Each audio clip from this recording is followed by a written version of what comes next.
when they are flirting with the edges of their constitution or reputation, then it becomes an interesting drama. Kyunki then a person is really open. If a person has a very defined boundary, then that person is not open to the other. But अगर वो खुद भी dabble कर रहा है कि चलो मैं ये ना हूं जो मैं हूं, या मैं जो समझता हूं, या जो मेरे को समाज समझती है, तो फिर क्या होता है कि चीजें ड्रामेटिक हो जाती हैं. और ड्रामा तभी हो सकता है जब इंसान का किरदार बदलता है.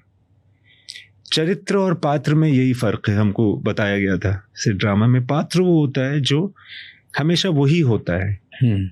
यानी कि मैं अगर फिल्म डायरेक्टर हूं तो वो मेरा एक पात्र है, बट मेरा चरित्र बदलेगा तभी ड्रामा होगा. तो अक्सर प्लेज में कहते हैं ना कि तुम्हारा कौन सा चरित्र निभा रहे हैं, इस तरह से बोलते हैं.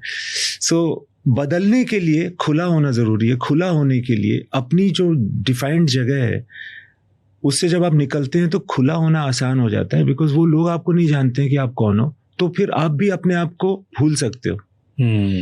सिमिलरली जब आप कोई झूठी कहानी बना रहे होते हो, I am not saying that झूठ बोलना चाहिए, बट जब आप कोई कहानी बना रहे होते हो या आप अपने आप को कोई और कह करके एक्सप्लेन कर रहे होते हो या इंट्रोड्यूस कर रहे होते हो, then you still have that opportunity of being open to accept someone and to change. This is what I feel.